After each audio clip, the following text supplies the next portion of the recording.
AFTV, full-time, Spurs 2, Arsenal 3. We have won the North London derby. North London is red. London is red. We are still at the top of the table. My heart has just stopped beating. What a game that was. And I just want to break it down for a little while because it wasn't pretty in the end. Okay, it wasn't pretty in the end. But at this stage of the competition, when you're fighting for the Premier League, it doesn't matter. Let's talk about that first half specifically. It was a real strange first half from Arsenal. And I said it at half time. We went into the second half 3-0 up, having had 28% possession.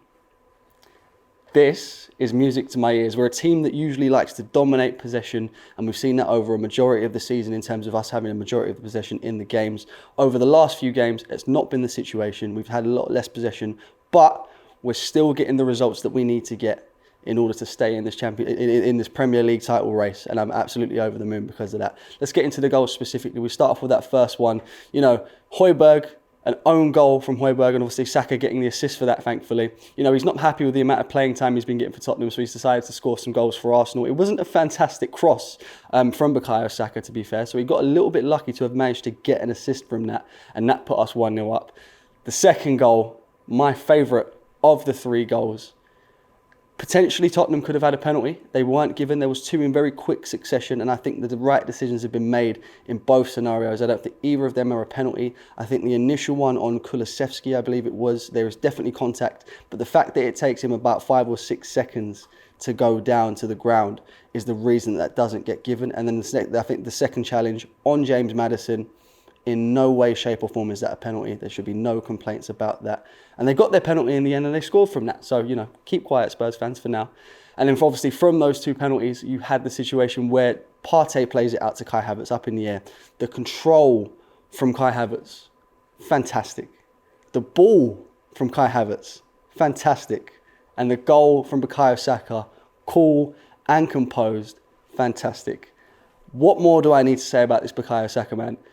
33 goals in all competitions this season, 15 goals in the league, his best return from a Premier League season so far. He's also the first English player to score, or first player even since Ian Wright in 1993-94 to score in both the home and away fixtures against Tottenham Hotspur.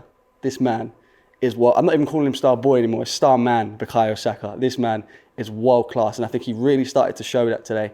Absolutely. There's been a few people giving him criticism over the last few games, and rightly so. He's not been up to the standards that we've expected from Bukayo Saka over the last few seasons. You look at the Bayern Munich game, you look at the Aston Villa game, where he was almost non-existent when we needed him to be the guy to step up and help us get the 3 points and the wins in those games. He wasn't in those games, but today he definitely stepped up and was that man for me. And I would actually end up giving him my man of the match. Not to say that anyone else doesn't deserve to be up in that conversation. Havertz is definitely in the conversation for man of the match today, absolutely. If it wasn't for the mistake that Declan Rice made for the penalty, he probably would have been in the conversation. Ødegaard absolutely is there. Thomas Partey as well. There's a few contenders for that man of the match award for me, but absolutely Bukayo Saka has to get that man of the match. Absolutely. Now, there's the situations that we need to talk about in the game that made us not too comfortable, or at least as comfortable as it should have been. We were 3-0 up, and then, you know, fairly early on in that second half, we need to talk about David Raya. And a lot of people have asked me this question, you know, what's going through David Raya's mind as a goalkeeper yourself, Frank? You probably know what he's dealing with in that situation. And the answer to that is, I don't know what on earth he was trying to do there. He had all of the time in the world, didn't need to panic, didn't need to go with his weaker foot to try and distribute the ball, which ends up obviously giving the ball to Romero, who could have had a hat-trick in the game, to be fair, who obviously gives Spurs their first goal. And then the mistake for the second goal, Declan Rice. I say mistake very loosely. And the reason that I say that is because he's not aware that Ben Davies is there. But I think James made this point, and it's a very good point. It's his job to be aware that Ben Davies is there. And obviously Son slots away the penalty. Fantastic penalty.